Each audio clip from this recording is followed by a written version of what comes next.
وزیر اعلیٰ سندھ نے ایک عجیب سی بات کہہ دی ہے. انہوں نے عجیب سی وہ کیا؟ انہوں نے کراچی کی جو سینسس کے حوالے سے اپنا اظہار خیال کیا. ان کی لاجک الگ ہے مطلب، لیکن اس لاجک کو سمجھنے کے لیے کچھ ہمارے سامنے ڈیٹا ہونا چاہیے، کچھ شواہد، کچھ ویسے. مطلب انہوں نے کہا کیا؟ انہوں نے کہا بہت سارے لوگ، کراچی کی آبادی اگر کم آ رہی ہے، جو ایم کیو ایم کہتی ہے نا کہ یہ کیسے ہو سکتا ہے کہ دیہی سندھ میں جو آبادی بڑھ رہی ہے اور شہری سندھ میں کم ہو رہی ہے، یہاں تو لوگ آ کر بستے ہیں. تو انہوں نے کہا بہت سارے لوگ کراچی سے نکل گئے. ارے وہ اپنوں میں بقول چاند نواب عید منانے گئے ہوں گے نا؟ ابھی تک عید منا رہے ہیں؟ پتہ نہیں. اچھا، وزیر اعلیٰ صاحب کو پتا ہوگا. وزیر اعلیٰ سندھ جی کہہ رہے ہیں اگر ہمیں ڈیٹا تک رسائی مل جائے مردم شماری، تو پھر ہمیں پتہ چلے گا جی ہیرا پھیری کہاں ہے اور آبادی کیوں کم ہے. تو اس کی انہوں نے یہ توجہ دی ہے. وہ پروگرام 11 آور میں گفتگو کر رہے تھے. کیا کہہ رہے تھے دیکھ لیتے ہیں. یہ سندھ کی آبادی زیادہ تناسب سے بڑھ رہی ہے اکارڈنگ ٹو دس سینسس، اور شہری سندھ کی کراچی حیدرآباد کی کم تناسب سے بڑھ رہی ہے. یہ غلط ہے نا. میں ساری آپ کو یہ بات پولیٹیکلی غلط ہو جائے گا. لوگ جو ہے بہت لوگ تو کراچی سے نکل کے چلے گئے. Again I don't want to go into controversy. So actually think کہ کراچی کی آبادی ریلیٹیولی کم پرسنٹیج سے بڑھ رہی ہے ایز کمپیئر ٹو دیہی سندھ. میں یہ نہیں نمبر گنو اس کر رہے تھے. سرکمسٹانشل ایویڈنس بھی نہیں ہوتا. اس کو چیک کر لو. دیہی سے شہر میں لوگ زیادہ آ رہا ہے یا شہر سے دیہی. سینسس والوں کا کام ہے. اسی لیے میں نے کہا کہ ڈیٹا عام کرو. اگلا الیکشن ہوگا جو بھی سی سی آئی اپروو کرے گی. تو سی سی اے میں آپ کا ووٹ بڑا امپورٹنٹ ہے. میرا ووٹ آئے گا میں جب سامنے دیکھوں گا. ابھی میرے پاس نمبرز نہیں ہیں. کیا آپ نے فیصلہ کر لیا ہے کہ سی سی آئی میں آپ اس کو اپوز کریں گے؟ نہیں، میں نے فیصلہ It will be a bit too early to say this. It is too early. Yeah, the cabinet of Sindh raised these issues. ہماری وجہ سے یہ چیزیں پبلک اور ٹرانسپیرنٹ ہوئی اور ہمیں ہی اس کا مروز الزام وہ لوگ ٹھہرا رہے ہیں. جہالت کی باتیں میں نے سنی ہیں ناٹ ایم کیو ایم اور لوگوں سے بھی. وہ کیوں کہہ رہے ہیں اگر انہوں نے پولیٹیکلی استعمال کرنا ہے. بہت افسوس کی بات تھی کہ وہ الیکشن نہیں لڑے لوکل گورنمنٹ والا. ہم نے اور میں نے کئی بار کہا ہے کہ میں نے ان سے بہت کہا کہ الیکشن لڑنے. چلیں جی، یہ آپ نے گفتگو سن لی وزیر اعلیٰ صاحب کی. انہوں نے جو ظاہر توجہ پیش کی ہے اس پر بات کر لیتے ہیں. ایم کیو ایم پاکستان کے رہنما ڈاکٹر فاروق ستار صاحب ہمارے ساتھ موجود ہیں. فاروق صاحب بہت شکریہ آپ نے ہمارے لیے وقت نکالا. تو اس وقت and a very good morning to you. یہ ظاہر ہے ہمارے تو آنکھیں کھل گئی یہ انٹرویو دیکھنے کے بعد، اور کھلی ہوئی ہیں کہ لوگ چلے گئے اور اس لیے آبادی کم ہو گئی. تو اب کیا آپ گنگنائیں گے کہ کہاں ہو تم چلے آؤ، محبت کا تقاضا ہے، سن کے شاید لوٹ آئیں. تو پھر اس کو مکمل کر لینا کہ غم دنیا سے گھبرا کر تمہیں دل نے پکارا ہے، تو پھر آپ مکمل کر لیں. تو میرا یہ کہنا ہے کہ اس سے بڑا اور اس سے سنگین اور کوئی مذاق نہیں ہو سکتا. وزیر اعلیٰ کی اس بات پر ہنسنے کے علاوہ میرے خیال میں میرے پاس اور جو بھی سننے والے ہیں، کراچی کا بچہ ہنس رہا ہے لیکن دل میں رو رہا ہے. مطلب یہ تو جو 15 سالوں میں انہوں نے ظلم اور ناانصافی کے نئے ریکارڈ بنائے نا، تو یہ تو انہوں نے زخموں پر مرہم رکھنے کی بجائے جو ہے اس پر اور زیادہ نمک پاشی کی ہے. بالکل میں اس کو واضح طور پر کہتا ہوں. احساس محرومی کہاں سے کہاں چلا گیا. آپ مجھے بتائیں کیسے ہو سکتا ہے کہ کراچی کی آبادی میں گزشتہ 6 سالوں میں صرف 12 سے 15% کا اضافہ ہو، اور جیکب آباد، کشمور اور لاڑکانہ کی آبادی میں 40%، 50% اور 60% کا اضافہ ہو. اچھا چلیں یہاں سے لوگ چلے گئے تو کیا وہ جیکب آباد گئے، کشمور گئے، لاڑکانہ گئے؟ دیکھیں عام سندھی بہنوں بھائیوں بیٹے بیٹیوں سے اللہ نہ کرے ہمارا کوئی بغض اور عناد نہیں. ہماری بیٹی بیٹے ہمارے بہن اور بھائی ہیں. کیا سیلاب آیا سندھ میں تو وہاں سے جو نقل مکانی ہوئی اور جو لوگ کراچی منتقل ہوئے تو کیا وہ کراچی سے پھر واپس گئے؟ وہ نہیں گئے ہیں.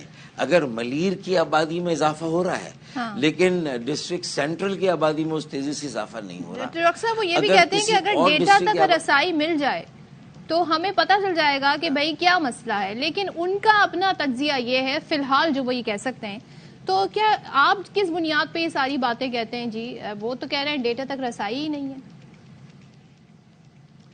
دیکھیں میں کون سا کہہ رہا ہوں، میں اس اب تک جو پروویژنل رزلٹ آئے اس پہ کہہ رہا ہوں نا. 1,91,00,000 کی جو آبادی 15 مئی تک جو ظاہر کی گئی تھی، میں تو اس پر بات کر رہا ہوں. اس 15 مئی تک کی آبادی، اور وہ بھی 50 لاکھ ہم نے بازیاب کرائے تھے جب 40 ٹیمیں وفاق سے اتری، جو ہم نے ثبوت و شواہد دیے. یہ جو ڈیجیٹل ڈیٹا سے خود سینسس کمیشن نے بات ڈیٹیکٹ کی کہ ہزاروں عمارتوں کو پوری طرح نہیں گنا گیا، 4,000 کچی آبادیوں کو پوری طرح نہیں گنا گیا، پہاڑوں پہ بسنے والے میرے پختون بھائیوں بہنوں بیٹے بیٹیوں کو صحیح طرح نہیں گنا گیا. اسی طرح سینکڑوں نئی آبادیوں کا شمار نہیں ہوا. یہ تو ڈیجیٹل ڈیٹا سے سینسس کمیشن، وفاقی وزارت منصوبہ بندی اور وزیر اعظم ہاؤس اور سیکریٹریٹ نے یہ چیزیں ڈیٹیکٹ کی تھی. یہ تو ہماری جو تحفظات تھے ان پہ ان کی ایک بڑی انٹرسٹنگ بات اور کہی ہے اسی انٹرویو میں مراد علی شاہ صاحب نے. انہوں نے کہا انہوں نے بہت آپ لوگوں کو کنونس کرنے کی کوشش کی کہ بلدیاتی انتخابات میں حصہ لے لیں, آپ نے نہیں کیا. کرتے تو ایک تو پیپلز پارٹی اور زیادہ نشستیں جیتتی ایم کیو ایم کے ہونے کی وجہ سے, دوسرے آپ لوگوں کا بھی الائنس بن سکتا تھا. تو یہ بڑا کہتے ہیں آپ لوگوں نے بڑا غلط فیصلہ کیا ہے.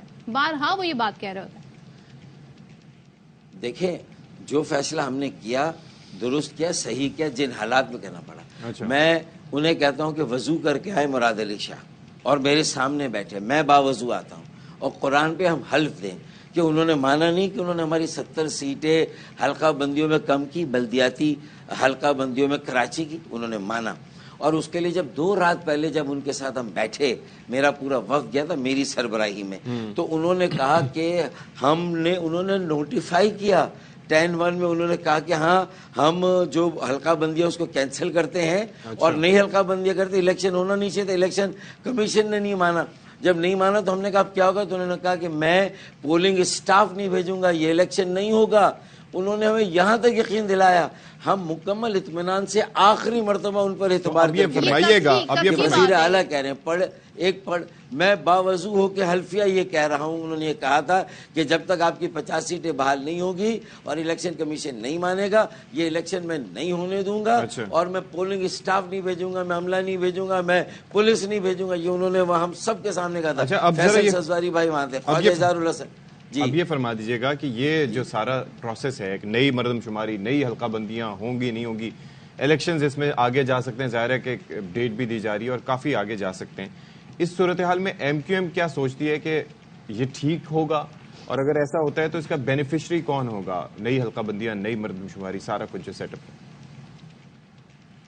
دیکھیں اگر کراچی جو کہ منی پاکستان ہے, ہر زبان بولنے والا شہری یہاں پر رہتا ہے, ہر علاقے کا پاکستانی یہاں رہتا ہے, اگر وہ بینیفٹ کرے گا, کراچی کو وہ قومی کردار ملے گا, قومی دھارے میں پورے تازہ دم ہو کر واپس آنے کا موقع ملے گا. اور 5 دہائیوں 1972 سے جو حلقہ جو مردم شماری ہوئی وہ کراچی میں آبادی کو کم کیا جاتا ہے, دبایا جاتا ہے, چھپایا جاتا ہے, چرایا جاتا ہے, لاپتہ کیا جاتا ہے. یہ تو بازیابی کا عمل ہے. ہم کون سا کہہ رہے ہیں کہ یہ جو نتائج جائیں گے ہمارے پاس ایکسس ہوگا. ڈاکٹر فاروق ستار صاحب, اس کے اوپر آپ کیسے اگری کریں گے؟ دیکھیں الیکشن کمیشن آف پاکستان سے میری بات ہوئی تھی بے ضابطگیوں پر, جو ووٹر لسٹوں میں عارضی اور مستقل پتوں سے لاکھوں ہمارے ووٹرز کو کسی اور ضلع میں کسی اور علاقے میں پھینک دیا گیا. تو انہوں نے کہا کہ جی حلقہ بندیوں میں 4 ماہ لگیں گے, 120 دن انہوں نے کہا. تو دیکھیں 90 دن تو نگراں حکومت کے ملیں گے, قبل از وقت اسمبلیاں جائیں گی. تو ڈاکٹر صاحب ابھی تو ہم نے مطالبہ کیا ہے کہ نئی مردم شماری, شفاف مردم شماری پر الیکشن ہوں گے, حلقہ بندیاں ہوں گی. آپ یہ چاہ رہے ہیں کہ نئی بھی ہو اور شفاف بھی ہو, تو یہ تو بڑا ٹائم لے سکتی ہے. اور اگر اس کے تحت نشستیں بڑھے تو پھر اس کے بعد آئینی ترمیم کی ضرورت پڑ سکتی ہے, اس کے لیے الیکٹڈ اسمبلی نہیں ہوگی بائی دا ٹائم. لیکن یہ بتا دیں اگر پرانی مردم شماری پہ جاتے ہیں معاملات تو اس پر راضی ہوں گے آپ؟ دیکھیں توہن کرہن 50 سالوں سے جب سے, اور ایم کیو ایم خاص طور پہ جب سے مارز وجود میں یہ سیاسی منظرنامے پر سندھ کے شہروں بالخصوص کراچی میں, تو ہم نے انتخابات تو لڑے ہیں, اور جن حالات میں بائیکاٹ کیا اس کی وجوہات بھی ہیں. اور میرے خیال میں ہمارے بائیکاٹ سے بھی ثابت ہوا ہے, نیگیٹو پولنگ ہوتی ہے, ویران ہوتی ہے, اکثر پولنگ اسٹیشن کی اکثریت ویران ہوتی ہے, 15% 12% سے زیادہ ووٹرز ٹرن آؤٹ نہیں ہوتا. تو میرے خیال میں یہ وہ تو اس کے وجوہات کچھ اور بھی ہوتی ہیں کہ کہیں اور سے بھی اشارہ نہیں آتا. دیکھیں یہ تو پھر آپ تجزیے تبصرے میں آپ جتنی بھی ملا لیں 2015 کا ووٹرز ٹرن آؤٹ دیکھ لیں, 2018 کا دیکھ لیں, پھر 2018 میں کیوں نہیں, مطلب اتنا بڑا فرق پڑا تھا جب ہم نے لندن سے الگ ہونے کے بعد بھی الیکشن لڑا تھا. تو ساری چیزیں سامنے, لیکن بعد میں لوگ بیزار ہیں, تنگ ہیں, جو ان کے ساتھ ظلم, زیادتی, ناانصافی ہو رہی ہے. اور ہم صرف سیاسی جمہوری استحکام کے لیے یہ نگراں سیٹ اپ کے حوالے سے بات کہاں تک پہنچی, کچھ رابطے شابطے ہوئے یا ہوں گے آج سے؟ نگراں سیٹ اپ سے کے بارے میں ہماری انفارمل بات چیت تو ہو رہی ہے, لیکن میرے خیال میں آج شاید جو ہے وہ باقاعدہ بات چیت ہوگی جب پیپلز پارٹی اپنا بھی کوئی لاہ عمل طے کر کے ہمارے سامنے رکھے گی. ہم بھی اپنی تیاری کر رہے ہیں. ہم نے بھی 2-3 نام دیے ہوئے ہیں. شعیب صدیقی صاحب کا ہم نے نام دیا ہے, جو ایک بہت ہی قابل قبول اور بڑی اچھی شہرت رکھنے والے ریٹائرڈ ایک بیوروکریٹ ہیں جن کا تعلق سندھ سے. اسی طرح یونس داگا ہیں, ان کا نام بھی ہم نے پروپوز کیا ہے. یہ بھی ایک ریٹائرڈ بیوروکریٹ ہیں, اور کراچی کے اعداد و شمار پر کراچی کے مسائل اور پورے سندھ کی جو اوور آل جو مسائل ہے, لوگوں مختلف جو امنگیں ہیں علاقائی مختلف سندھ کے شہروں کی ڈویژن کی, تو میرے خیال میں اگر جو اچھی طرح سے ان ساری باتوں کو جانتا ہو اور جس کی غیر جانبداری اس کے کریئر میں ثابت ہو, مستند ہو, تو میرے خیال میں اس پر کوئی اعتراض اصولاً پاکستان پیپلز پارٹی کو نہیں ہونا چاہیے. اور جو گزشتہ 15 سالوں میں انہوں نے انکروچمنٹ کی ہے سندھ کے شہروں اور کراچی میں, انتظامی جو ٹرانسفر پوسٹنگ کے ذریعے سے, انتظامی جو تعیناتی کے ذریعے سے, چاہے وہ پولیس میں ہو, چاہے وہ انتظامیہ ڈیپٹی کمشنرز ہوں, چاہے اسسٹنٹ کمشنرز ہوں, وہاں پر بھی, اور even SSPs, DSP اور ایس ایچ اوز لیول پر بھی اس ساری چیزوں کو دیکھنا ہوگا کہ اگر ہم بلدیاتی انتخابات میں حصہ لیتے تو Jamaat Islami P T I ہمارا کمپٹیشن ہوتا ہمارے ضلعوں, ہمارے محلوں میں. پیپلز پارٹی نے تو اپنے 15% کے ووٹ بینک کو 45% کا ووٹ بینک ثابت کیا ہے, 20,000 پر اپنے حلقے بنا کر اور ہمارے 90,000 پر بنا کر. تو ہم بائیکاٹ کرتے نہ کرتے, پیپلز پارٹی کا میئر تو انہوں نے زبردستی لا کر یہ ثابت کرنا تھا کہ کراچی پر ہمارا قبضہ اب جائز اور قانونی ہو گیا, سو کالڈ نام نہاد. تو یہ سارا وہ اٹیمپٹ ہے جو 15 سالوں میں کیا گیا ہے, اور اس کے علاوہ تو کچھ بھی نہیں ہے. Thank you so much. Doctor Farooq Sattar ہمارے ساتھ تھے اور اپنی رائے دے رہے ہیں, اور کہیں نہ کہیں انہوں نے تھوڑی لچک دکھا دی ہے. وہ کہہ رہے ہیں جی دیکھیں کیا حالات بنتے ہیں, ہے تو مطالبہ ان کا نہیں مردم, لیکن ملک اور قوم کے وسیع تر مفاد میں آگے چلا جائے تو کوئی ایشو نہیں ہے. لیکن بات یہ ہے کہ نام انہوں نے دیکھیں 3 دے دیے, 3 نام دے دیے جی. ایک 2 بیوروکریٹ بتائیں, اور ایک انہوں نے شعیب صدیقی صاحب کا نام بتایا. بیوروکریٹ ہی ہیں. شعیب صدیقی ان کی پارٹی سے ہے نا, لیکن وہ بھی بیوروکریٹ ہی ہے. ہاں, بٹ سیاست دان بھی تو ہے نا. اب وہ آگے ہوتا اتنی باریکیوں میں نہ جایا کریں.